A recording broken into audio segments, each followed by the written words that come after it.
Today I'm talking to a multi-platinum producer who has songs with Gunna, Lil Baby, Tory Lanez, Jack Harlow, and the list goes on and on and on. In this video, he's going to be teaching us a method that I've never heard of for getting major placements. And he's also going to be breaking down one of his biggest songs with Gunna and Lil Baby. That's crazy. I don't think I've ever heard anyone say that strategy. That's awesome. I mean, it's a bit risky, you know? So I made this beat, went back, like next day I went to my work. I said, hey, I want to quit, like fuck this. All right, so we're with the melody goat, Nik Dean. What's good, guys? How did you start making beats? I was 13 and I was just always sitting in front of the radio like and recording like mixtapes on cassette. I always thought like, I would change like this or like would do it this way. And then from that moment on, I knew like I wanted to do something with music. There was a guy who was actually already doing music, like he already produced, and he introduced me to this first DAW that I had that was back then Propeller Reason. And he just threw me in the cold water, say, here, there you go, bro, like do all by yourself. Nobody teach me anything. You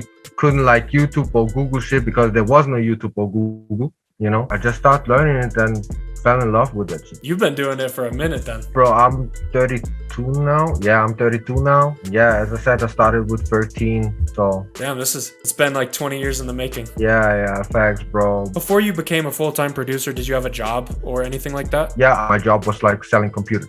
At what point did you like quit your jobs and like actually want to go full-time making music? It was actually a funny story, bro. There was one beat that I made. It felt so good. Like this beat felt like, okay, I'm the shit, you know, like I'm industry ready kinda. Yeah. I just like decided spontaneous, like after I made this beat, to go back to my work and just quit at the same day. It wasn't even planning. I was just spontaneous, you know, like, so I made this beat, went back, like next day I went to my work. I said, hey, I want to quit, like fuck this shit. I don't want to do this anymore. I mean, that's just how I felt in this moment. Did you always know that you would make it big with music, or did you just feel it that one day and you just quit your job? Now I was just feeling that I'm kind of ready, like to put my music out. I never thought like, okay, I'm 100% gonna like be somebody like in this industry. I just like knew that I have like a big hustle and I really want to get to this, and let's see where God will lead me, you know. From then on, like I started my hustle, like was working every day. When did you first start to see some success or like be able to make some money with music? I had my first placement in 2019 or 18, something like that. And yeah, from the moment I started till then, I didn't make a single penny. How long did you stick to it making $0 before you actually like got your first placement? Like 14 years later. So you stuck with it for 14 years with making $0 and not quitting. Yeah. Oh, that's crazy. That's dedication for real.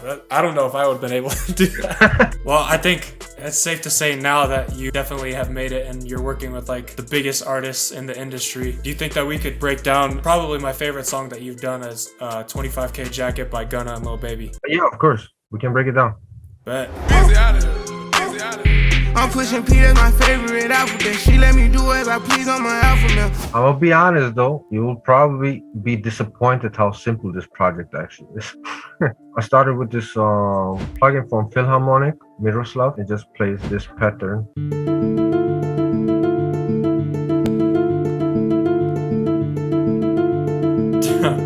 Is it one chord? Yeah. That's kind of it. That's the chord, and then just made it a bit more complex sounding. That's crazy. And then what I added was also from Philharmonic, this little violin run kinda. It was already like this, you know. Damn. Whenever I heard this song on the project, I was like, yo, how the fuck did they do the violin? It just sounded fire, you know, and I didn't want it to like overuse it. That's full already. Just this one note.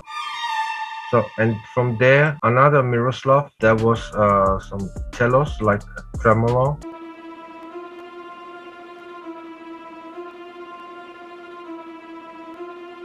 And that's pretty much it. It just follows kind of like the bass notes, and then all together.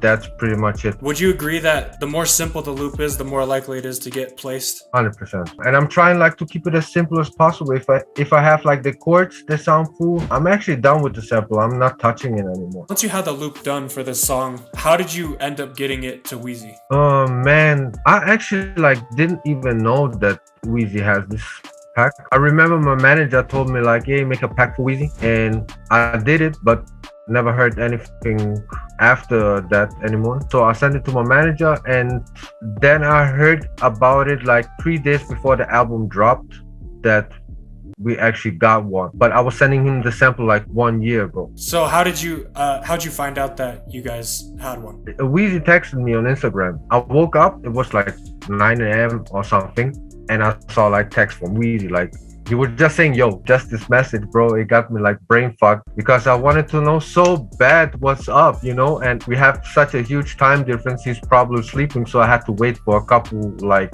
hours till he wakes up, and I tried to figure out what the fuck it could be. And then I saw like Gunna is dropping his album soon, and I prayed that it's gonna be the Gunna album. And then when he woke up, he actually texted me and he confirmed, yo, we got one for Gunna. When he texted me this, like I was actually at like a grocery store with my girl. I started to dance kind of in the store, and I was going nuts. It was really fire. I've been wanting to ask this question the whole time. Okay. With all the knowledge that you have today, if you had to start from zero, what would you do to get your first placement? I would say like find your favorite producers that you really want to work with, put on this notification bell, and always check the stories, because a lot of producers already have the email in the bio, or they post the email in the story. And I see it like almost every week. I see an email in a story from people who are really crazy. What I also like to do is, if you go, let's say, to an artist page, Tory for example, don't try to find out his email or try to contact him. Look who he's following. Look for the people who don't have a blue check, who are artists, and then you just go to them, and they probably already have the email inside, or they are still not that big enough so you can reach out to them direct and they will answer. So I would try to connect with these people and then get to the bigger guys. You just have to see who these big guys are following right now, because they already know. And you just go from there. And they can also like connect you with these guys if you like build a relationship with this person. How would you go about working with a big producer that you would want to work with? I will come up with something if I have something that I can bring on the table. I will not just randomly text somebody if I cannot offer something. What kind of value would you try to bring those guys? Let's say you don't know Boy Wonder and he doesn't know who you are, but you want to work with him. What would you DM Boy Wonder? That's actually a funny story, because this was like a kind of situation where I tried to build an opportunity for me to talk to Boy Wonder. If you don't have an opportunity like to send samples out to a person who you really want to send samples out, try to build one. Find out a way how you can do something good for this person who you want to work with. For example, okay, there was a designer in Austria. He made like crazy ass jackets, and what he did was he made like jackets out from really old vintage jackets from Converse and Champion and stuff. He took a Louis Vuitton fabric and he made the sleeves out of this Louis Vuitton fabric on the jacket, and it looked crazy hard, bro, like really hard. I love that jacket. And my first thought was, fuck, bro, I want to have this jacket so bad. It looks fire. I need that for my gram and stuff, you know, like to look cool and whatever, you know? Yeah. But hey, he wanted like 2,000 euro or something, like really expensive. It was really expensive. So I thought, hey, I'm gonna create like a opportunity for me, because I know like Boy Wonder is also like kind of into fashion and stuff. So what I did was I was talking to this designer. I really liked his work, so I tried to figure out how I can do like a win-win-win situation for all of us. So what I did was I told him there's a big ass producer. He's good friends with Drake and stuff, and he's just a really nice guy, and we should try to pitch this jacket to him so he can like wear it, and maybe he will post a story with this jacket and it will be kind of promotion for you. You know what I mean? Hell yeah. He said, yeah, that's a cool idea. Let's do that. So he gave me that jacket. I texted Boy Wonder, yo, I have this crazy ass jacket from a dude here from Austria who makes this crazy ass jacket. He saw the DM and he responded, and I told him it's for free. So he agreed to give this jacket for free. But I never texted him like, you have to post a story about it. He texted me after he received it and said, yo, I love the jacket, blah, blah, blah. We even made like a special box like out of wood. It says Boy Wonder and shit, like like I don't know, like crazy. Wonder started to follow me and gave me the opportunity to send him stuff. So that was kind of my way to sneak my way into like Boy Wonder's world to be able to send him stuff. That's crazy. I don't think I've ever heard anyone say that strategy. That's awesome. I mean, it's a bit risky, you know, but hey, you have to come up with something new, like be creative. Probably like fucked up even like this whole game now after saying this, because now people will gonna expect like jackets and shit, you know. After watching the Nik Dean video, I'm not accepting loops unless you guys buy me Jordans. Fuck you guys. Exactly.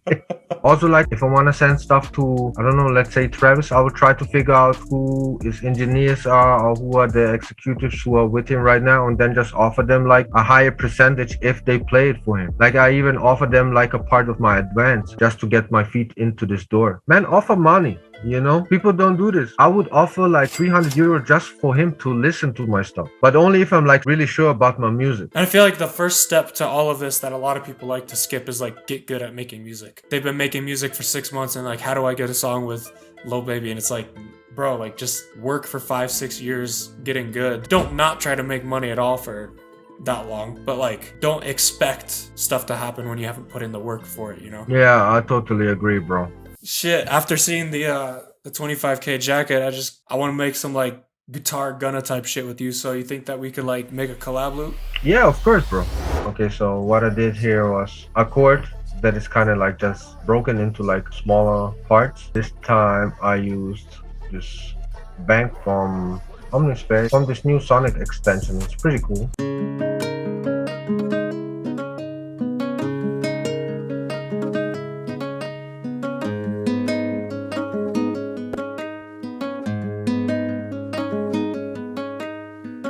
Then just added like more bass notes, and from there the next sound I did was I added this tremolo,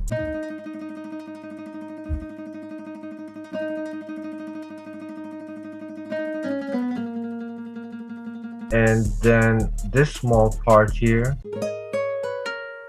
and this here,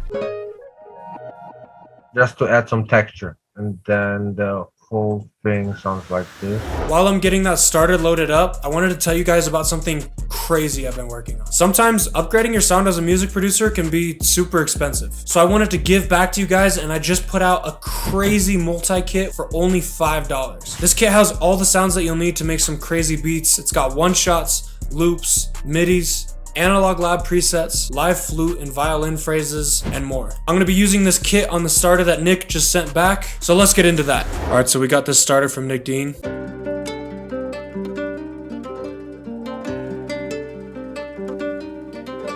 The first thing I'm gonna do is just put on this polyphonic flex mode, and then I'm gonna transpose this down 2 semitones, and then I'm gonna slow this down.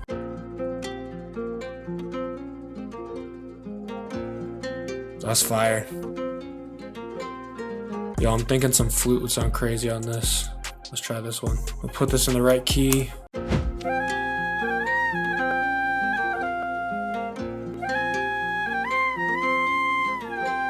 Let's put some reverb. Yeah, I'm thinking we could add some chords. So I'm gonna grab this key from the analog lab bank.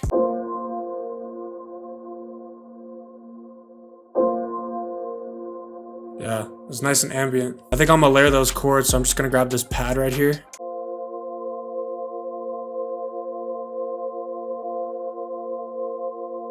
I think a perk loop would sound sick for some texture. Oh yeah, that's perfect. I don't want to make this one too complicated, so I think I'm just gonna add some accents and maybe a bass, and then this one's done.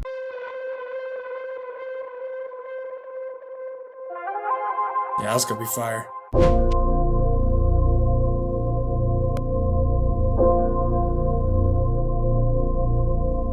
I think the loop's done, so let's just bounce this down and add some drums. Alright, I think I'm gonna grab some drum midis. I'm just gonna drag in this 808 MIDI.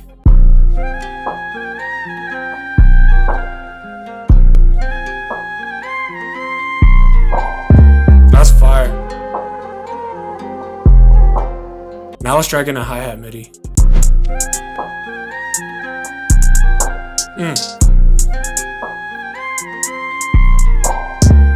Oh, that's fire, it just needs a snare.